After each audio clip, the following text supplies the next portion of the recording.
함께 읽은 레위기 8장은 제사장 위임식을 거행하는 내용입니다. 하나님은 온 회중을 회막 문 앞에 모으고 그들이 보는 앞에서 아론과 그의 아들들을 이스라엘의 제사장으로 공식적으로 세우십니다. 위임식을 거행하는 거죠. 제사장 위임에 관한 말씀은 이미 출애굽기 29장에서 주어졌습니다. 출애굽기 29장에서 주어진 위임식 명령은요, 아직 성막이 지어지기 전이죠. 앞으로 성막을 다 지으면 제사장을 이렇게 위임하라, 그런 뜻이었는데요. 이제 성막이 지어졌고 또 그 성막에서 드릴 5대 제사까지 레위기 7장까지 다 주어졌습니다. 당연히 이제 뭐가 따라와야 되죠? 그 제사를 관장하는 제사장들이 공식적으로 세워져야 되는 거죠.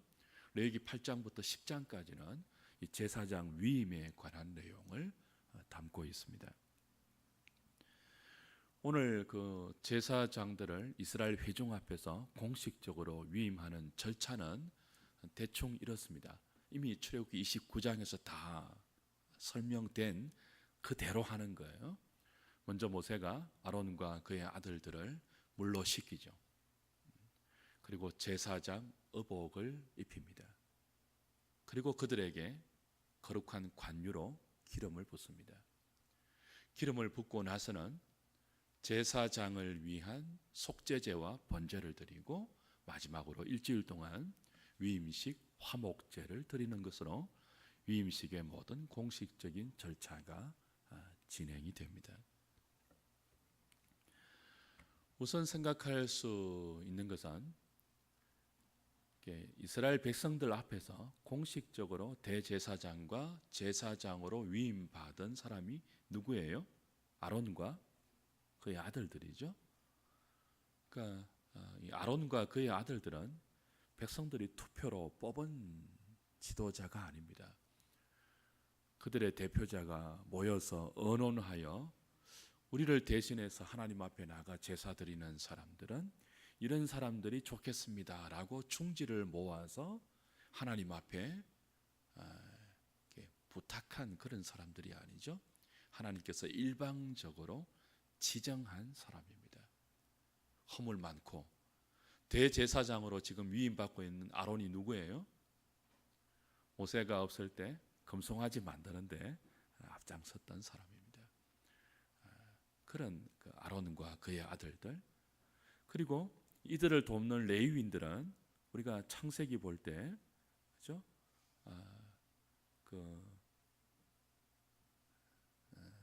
야곱의 딸 디나가 세겜 성의 추장의 아들 하몰과 그 남자들에게 강간을 당했을 때 결혼 조건으로 너희들이 다 할례 받아야 한다고 속여서, 그죠? 할례 받았을 때 레위가, 그죠?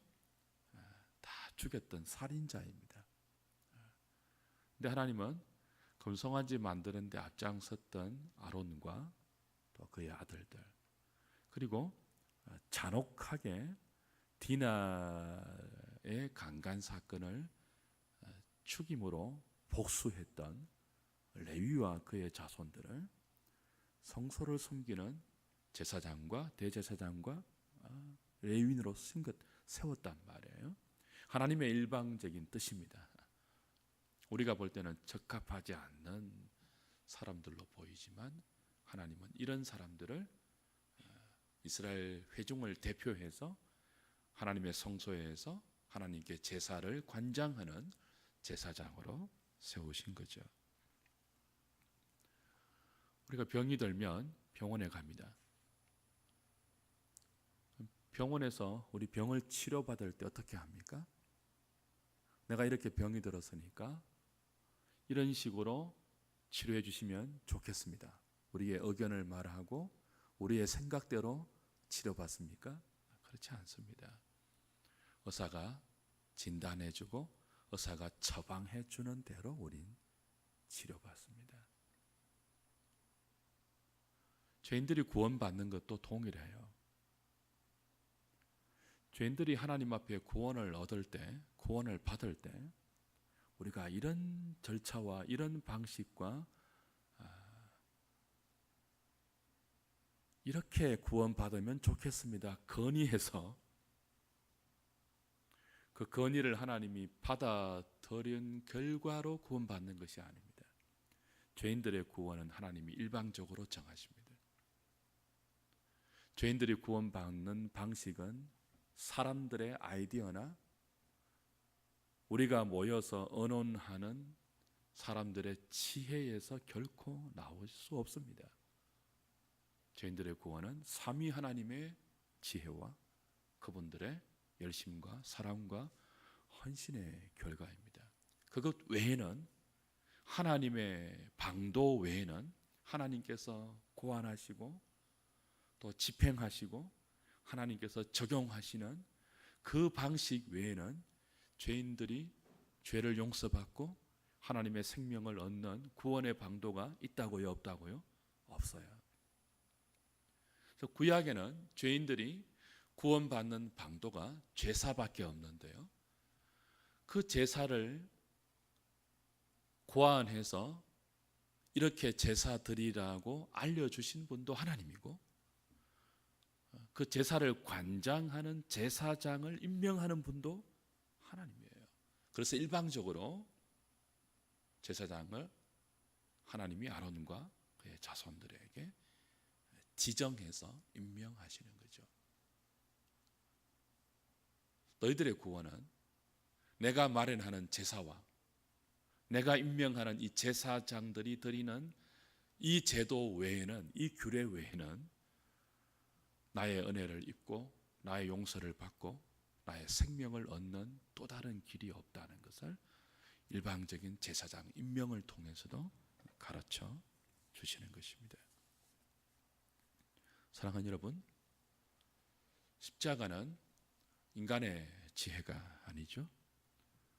십자가는 사람들이 볼 때는 어리석어 보이고 미련해 보여서 쓸모 없는 것입니다. 그래서 다 거부하고 다 외면했던 방식이죠. 그런데 이 십자가는 죄인들을 구원하는 유일한 하나님의 지혜고 능력입니다. 그 십자가를 오롯이 담아내는 것이 무엇입니까? 구약의 제사제도입니다. 그 십자가에 달리신 예수 그리스도는 구약의 모든 제사의 제물을 성취하셨고 그 제물을 잡아서 제사 드리는 대제사장의 그 역할을 하시는 분으로 오셔서 하나님이 마련하신 구원의 방도를 성취하셨죠. 그 십자가를 통해서 우리가 구원받는 것은 우리의 능력과 우리의 지혜와 우리의 선행과 우리의 열심과 우리의 그 무엇이 아닙니다. 오직 삼위 하나님께서 마련하신 지혜이고 그분들이 이루어내신 열심과 사랑의 결과이죠.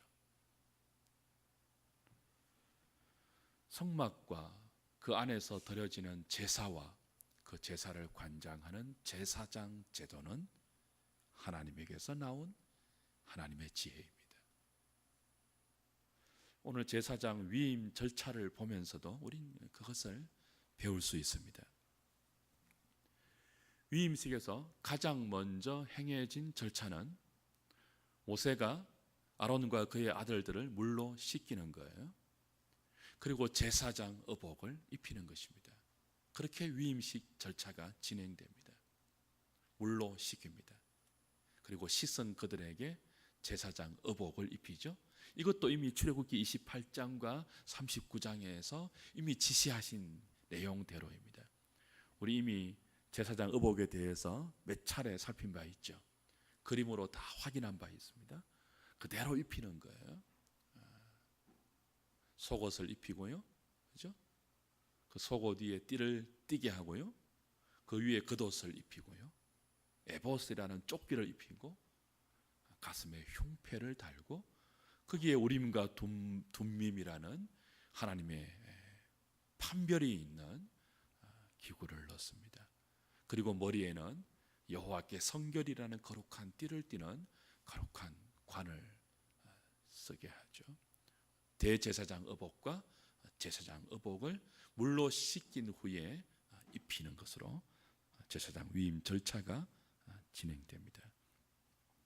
무엇을 의미할까요? 인간 대제사장, 인간 제사장은 여전히 죄인들이기 때문에 백성들을 위한 제사를 관장하기 전에 먼저 자신들의 더러움이 씻어져야 한다는 거죠. 그리고 제사장은 백성들을 대표해서 하나님 앞에 제사를 드리는 사람 아닙니까? 하나님 앞에 서는 사람들이에요. 근데 하나님은 소멸하는 불입니다. 거룩한 분이죠.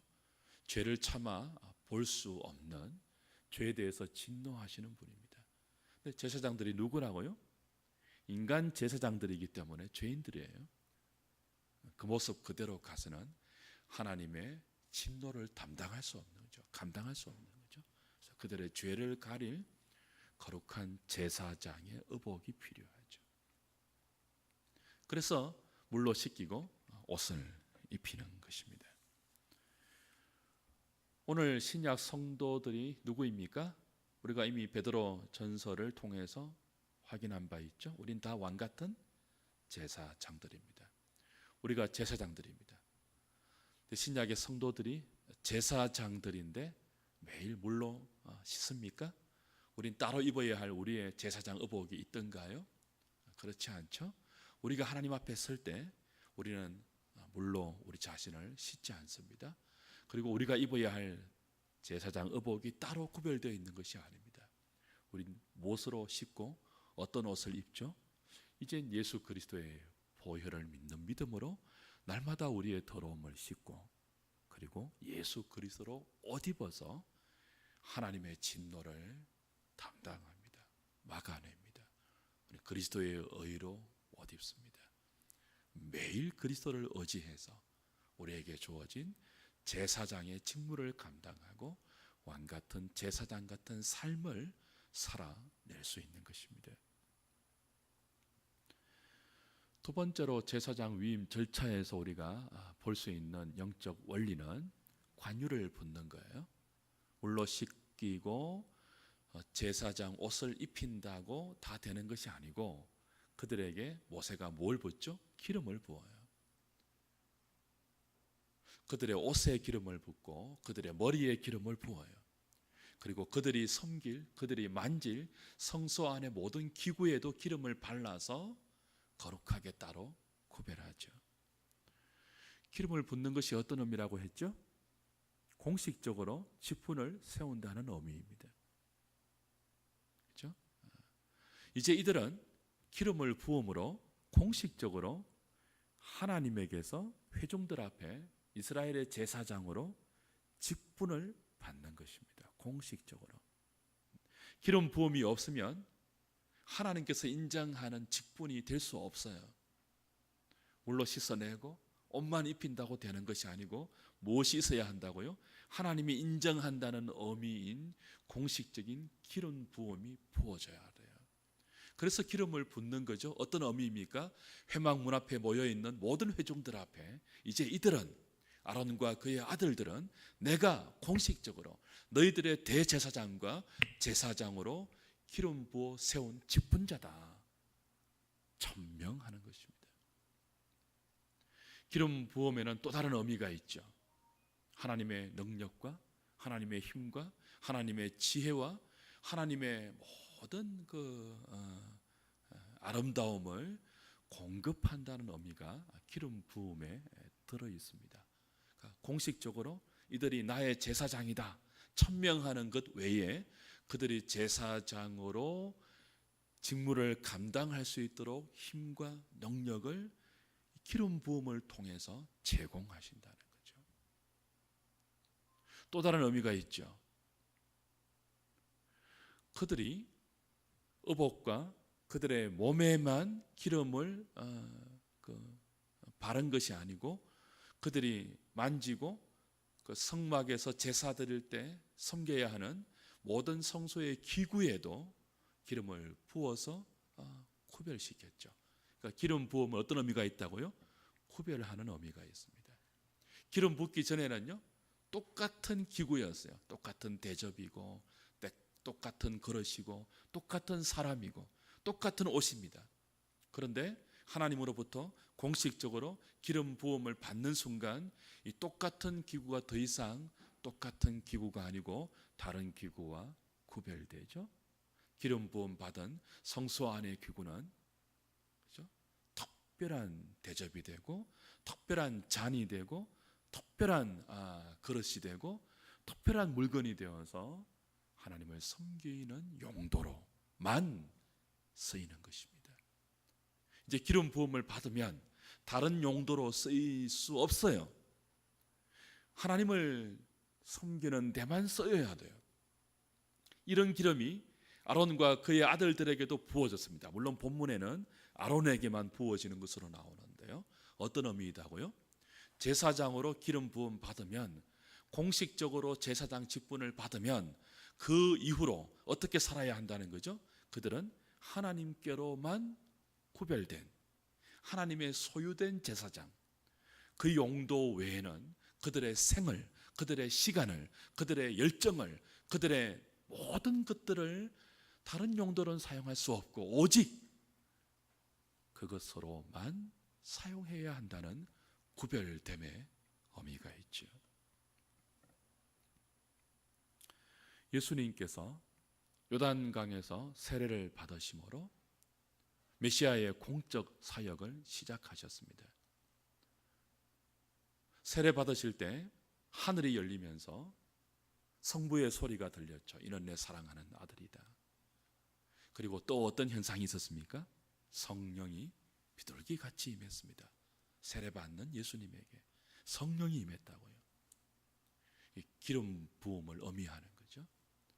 그러므로 이 요단강에서 세례 받을 때 성부는 성령으로 성자에게 기름을 부으셔서 세례를 주셔서 공식적으로 사랑하는 내 아들이 너희를 위한 나의 대제사장이다, 너희를 위한 나의 왕이며 너희를 위한 나의 선지자라고 직분을 세우셨고, 예수님은 그 성령의 기름 부음을 받아서 메시아의 기름 부은 사역을 감당할 수 있는 힘과 능력을 받으신 것입니다.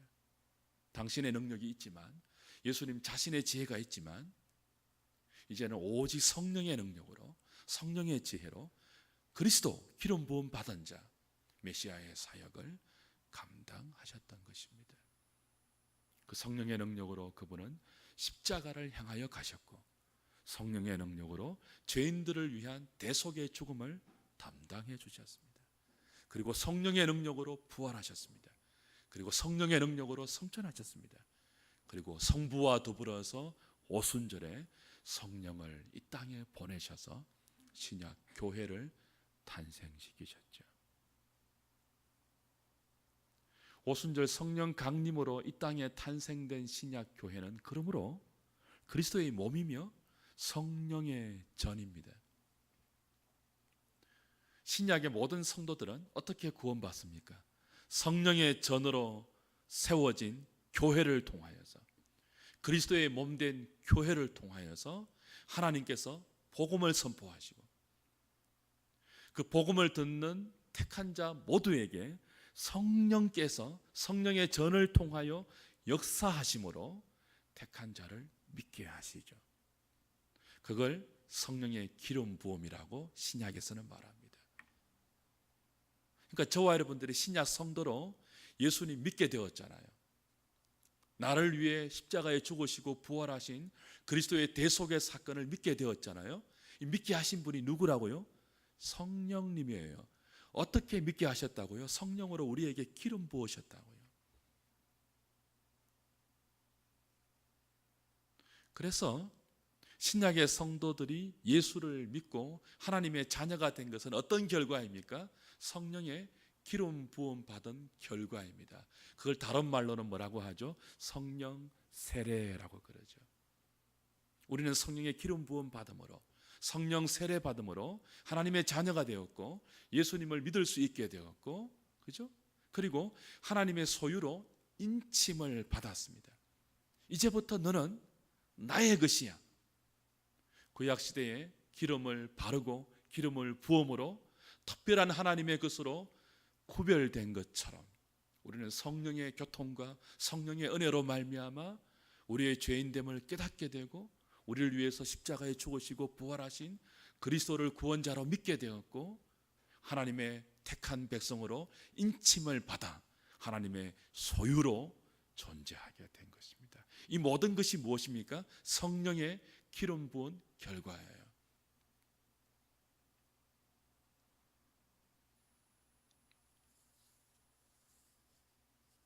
지금도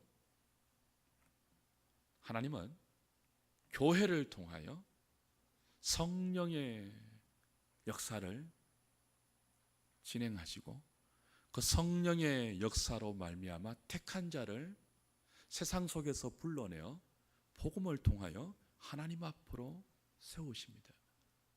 성령을 통하여 우리의 죄성을 깨닫게 하고 성령을 통하여 예수를 믿게 하고 성령의 기름 부으심으로 말미암아 그죠? 그리스도의 전으로 성령의 전으로 예수 믿는 사람들이 남은 생애를 이제 살아가게 되는 것입니다. 그 성령의 역사가 오늘도 교회를 통하여 계속 이루어지고 있는 것이죠. 그래서 교회를 무엇이라고 부른다고요? 성령의 전이라고 부릅니다. 여러분 성령의 역사를 계속 받기 원하신다면 믿는 자들의 모임인 이 교회를 사모하셔야 돼요. 성령 받으려고 교회 밖 신령한 어떤 사람에게 가시는 것이 아니고 성령을 받으려면 성령의 은총과 능력과 지혜와 그분의 그 힘을 여러분들이 누리기 원한다면 성령의 전인 교회로 오셔야 되는 것입니다. 그리스도의 몸인 교회의 지체로 여러분이 모이기를 힘쓰고 교회를 통해서 주시는 이 말씀, 성령의 감동으로 우리에게 주어진 이 계시의 말씀을 듣기를 힘써야 하는 것입니다. 은혜의 방편은 교회를 통해서 주시는 하나님의 말씀 선포와 성례와 그리고 지금도 이 성도들의 모임인 거룩한 교제가 아니고는 허락된 또 다른 방편이 없습니다. 그래서 말세에 모이기를 피하는 어떤 사람들의 습관과 같이 하지 말고 우리는 오직 그날이 가까울수록 모이기를 힘써야 하는 것입니다. 왜요? 교회가 성령의 전이기 때문입니다. 그 다음 절차가 뭐죠? 제사장을 위한 속죄제와 번제 그리고 위임식 제사인 화목제사를 일주일 동안 드리는 것입니다. 14절부터 32절까지가 그 내용이죠. 36절까지는 그 화목제 위임식의 화목제의 제물을 어떻게 처리하는지를 조금 더 구체적으로 설명하고 끝이 납니다. 아론과 그의 아들들이 공식적으로 제사장 직분을 받아서 그 직무를 수행하기 위해서는 자 물로 씻어야 되죠. 의복을 입어야 되죠. 기름 부음을 받아야 되죠. 그 다음 뭐 해야 된다고요? 자기를 위한 속죄 제사를 먼저 드려야 돼요. 그렇죠? 제사장은 회중과 다른 사람을 위한 제사를 하나님 앞에서 수종드는 사람인데 다른 사람의 제사를 관장하기 이전에 자기를 위한 속죄 제사를 먼저 드리고 자기를 위한 번제를 먼저 드려야 한다는 거예요. 왜 그렇죠? 이미 앞에서 물로 씻었습니다. 자신의 죄로 말미암아 촉발되는 하나님의 진노를 가릴 수 있는 거룩한 제사장의 의복을 입었단 말이죠. 그런데 왜 또 속죄 제사가 필요하죠? 물로 씻어내는 것, 의복을 입는 것은 외적인 거룩에 해당되는 거죠. 속죄 제사는요, 내적인 정결을 하나님 앞에서 받아내는 절차입니다. 그 제사장은 내적으로도 외적으로도 거룩이 있어야 되는 사람들이죠. 백성들 앞에서 백성들을 위해서 하나님께 드리는 제사를 관장하는 사람들은 백성들이 보기에 내외적으로 깨끗하고 거룩하고 정결해야 됩니다. 씻어야 되고 옷을 입어야 되고 그들의 심령이 속죄제의 제물의 피로 하나님 앞에서 다시 정결함을 입어야 되는 거예요. 그리고 나서 번제를 드리죠. 번제는 어떤 의미였습니까? 죄를 용서해 주신 하나님의 은혜에 감사하여 자기 전부를 제단 위에 불태우는, 제 겁니까? 죄송합니다. 제가 안 껐습니다. 늘 안 가지고 나오는데 오늘 어찌 그대로 나왔네요. 자기 자신을 온전히 헌신으로 드리는 의미죠. 그렇죠? 그 제사장들은 자신을 위한 속죄 제사를 드리고 그 다음에 번제를 드려서 이제부터 나의 생은 하나님께 수종되는 제사장으로서 온전히 헌신하기를 원합니다. 헌신의 번제를 드리고 그 다음에 뭐로 나가는 거예요? 위임식의 제사를 일주일 동안 화목 제사로 드리는 것입니다. 이 화목 제사에서 조금 특이한 것이 있는데요. 우리가 이미 확인한 일반 화목 제사와 조금 다른 게, 화목 제사에 제물된 이 제물의 피로 어떻게 하는 것입니까? 제단에 뿔에 바르는 것이 아니고, 속죄 제사는 제단에 뿔에 발랐잖아요. 화목 제사는요, 위임식을 위한 화목 제사는요, 그 제물의 피를 가지고 제사장의 어디에다가요? 오른쪽 깃뿌리와 오른쪽 엄지 손가락과 오른쪽 엄지 발가락에 바르도록 했습니다. 무엇을 의미한다고 했습니까? 이미 우리 출애굽 29장 할 때 배웠는데요. 오른쪽은 대표를 의미하고요, 깃뿌리, 손가락, 발가락은 신체의 최말단을 의미해요. 그러니까 신체의 가장 바깥 부분을 대표하는 오른쪽 깃뿌리, 오른쪽 엄지손가락, 엄지발가락에 피를 바르는 것은 제사장의 신체 전부를 바르는 것을 의미하죠. 귀 듣는 거 아닙니까? 손과 발 만지고 듣고 걸어가고 이렇게 행하는 몸을 대표하는 것이죠. 그 제사장들은 하나님 말씀을 듣는 귀로, 그 말씀을 듣고 행하는 손과 발로 자신의 모든 몸을 구별시켜서 헌신해야 한다. 그런 의미가 이 위임식 화목제에 들어있는 것입니다. 일주일 내내 그렇게 자신을 하나님 앞에 드리면서 하나님 말씀을 잘 듣는 일에 헌신하겠습니다. 그 말씀을 듣고 순종하는 일에 나의 손과 발과 나의 모든 것을 드리겠습니다.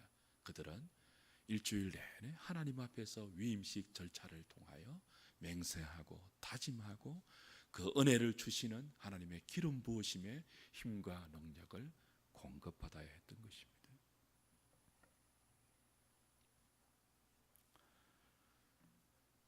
말씀을 좀 정리할 필요가 있겠죠. 이렇게 일주일 동안의 위임식을 통해서 회중들 앞에 하나님이 공식적으로 세우신 제사장으로 위임받은 아론과 그의 아들들은 불완전했습니다. 기름 부음을 받고 하나님의 능력과 지혜와 힘을 공급받았음에도 불구하고 그들은 불완전한 인간 제사장이었죠.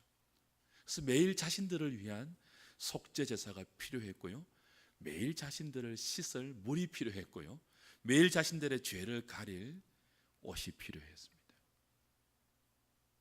매일 죽어야 하는 짐승이 필요했습니다.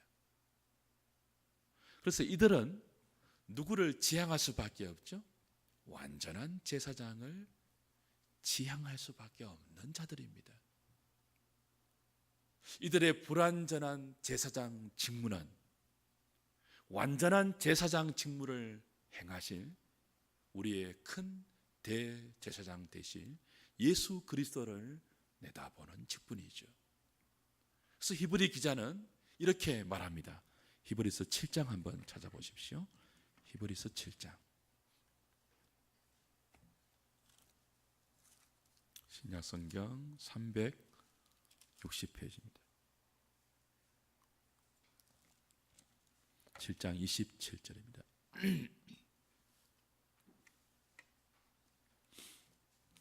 히브리서 7장 27절,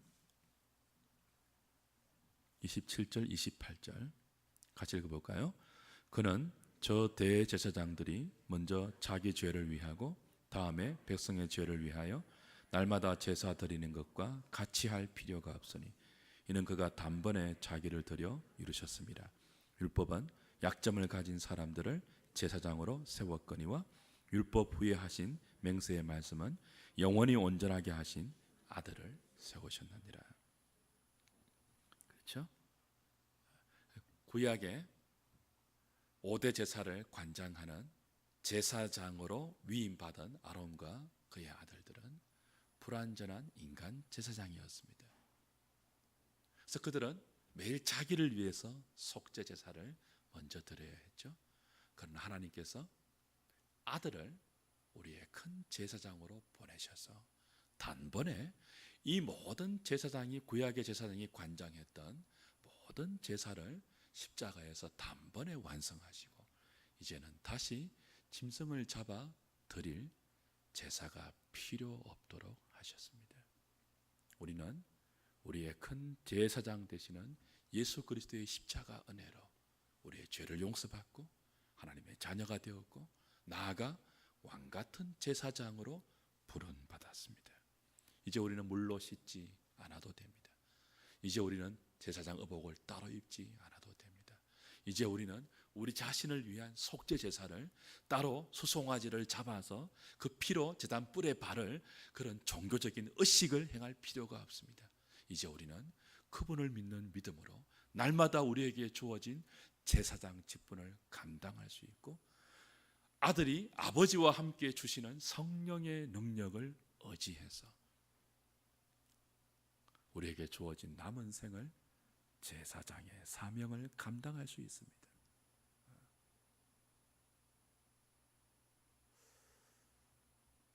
하나님께서 제정하신 구원의 방도, 하나님께서 마련하신 하나님 백성의 삶의 원리는 이것 외에는 없습니다. 하나님 백성으로서 살아가는 아이디어는 우리가 도서관에서 연구하는 데서 나오지 않습니다. 하나님의 계시의 말씀에 주어져 있고 그것 외에 하나님 백성이 살아가는 믿음의 원리가 없습니다. 죄인들이 구원받는 방도는 구약의 제사제도와 그걸 관장하는 제사장, 그 모든 것들을 성취하신 예수 그리스도, 성부 하나님은 이 모든 것들을 고안하시고 계획하셨습니다. 성부 하나님이 제사제도를 마련했습니다. 성부 하나님이 제사장을 임명했습니다. 성자 예수님이 그 모든 제사의 제물이 되셔서 아버지의 뜻을 순종하여 제사장으로 오셨고 자신을 제물로 주셔서 아버지의 뜻을 성취하셨습니다. 성령 하나님께서 성부와 성자와 그죠? 하나님께서 이루신 그 모든 구원을 택한 자에게 적용시키셔서 구약의 성막과 제사 제도와 제사장 위임 절차에 들어있는 모든 영적 원리, 구원을 위해서 하나님이 베풀어 주신 방도, 그것들을 백성들에게 성령께서 구약부터 깨닫게 하시고 가르쳐 주셨고, 그죠? 그 원리들을 통해서 너희들이 하나님께 나올 수 있다고 설득하셨고 지도하시고 인도해 주셨습니다. 구약 때부터 삼위 하나님께서 그의 백성들을 구원하셨고 구원받은 백성으로 살 수 있도록 삼위 하나님께서 역사하시고 은혜를 베푸셨고 사랑을 계획하셨고 능력을 허락해 주셨습니다. 지금도 동일합니다. 성부 하나님께서 베푸신 그 사랑, 마련해 주신 그 사랑의 방도, 그 사랑을 몸소 육신을 입고 이 땅에 오셔서 실현하신 성자 그리스도의 은혜, 성부의 사랑과 성자의 은혜를 우리로 하여금 알게 하고 깨닫게 하고 믿게 하고 느끼게 하고 따라가게 하고 의지하게 하는 성령님의 교통하심과 역사하는 이거 없이 우리는 한순간도 살 수 없습니다. 우리의 마음에 들지 않아도, 우리의 머리로 이해되지 않아도 성도들이 살아가는 방식은 삼위 하나님의 은혜 외에는 없습니다. 그래서 우리는 교회로 모여서 삼위 하나님을 찬송하는 것이고 그분의 축복을 받는 것입니다. 성부의 사랑과 성자의 은혜와 성령의 교통하심이 너희 무리에게 영원토록 함께 있을지어다. 왜 우리가 교회 나와서 이 삼위 하나님의 축복을 받아야 합니까? 그거 외에는 죄인들이 용서받는 방식이 없기 때문입니다. 그거 외에는 하나님 백성들이 이 땅을 하나님의 자녀로 살아낼 수 있는 능력이 오는 루트가 없기 때문입니다. 성부의 사랑, 성자의 은혜, 성령의 교통하심이 구약의 제사와 제사장 제도와 그 모든 절차와 규례와 원리 속에 오롯이 녹아있고 그걸 지금도 하나님은 역사 속에서 그의 택한 자들에게 동일한 방식과 동일한 여심과 동일한 지혜로 쏟아내고 계십니다. 무엇을 통해서요? 교회를 통해서. 그래서 교회는 소중한 것입니다. 비록 우리의 무지함과 어리석음과 완악함과 패역함이 묻어나오고 우리의 게으름으로 이 하나님의 모든 지혜와 능력과 사랑이 다 전달되지 않는다 할지라도 하나님은 교회를 통하여서 오늘도 역사를 주관하시고 그 사랑과 그 능력과 그 열심을 우리에게 가르치시고 전달하시고 베푸시고 계십니다. 그 하나님의 삼위 하나님의 사랑과 은혜와 능력을 교회를 통하여 잘 받아 누리고 사람들에게 전하고 그래서 우리의 남은 생애를 왕같은 제사장으로 넉넉히 살아내는 저와 여러분 다 되시기를 우리 주님의 이름으로 축복합니다. 찬송하죠.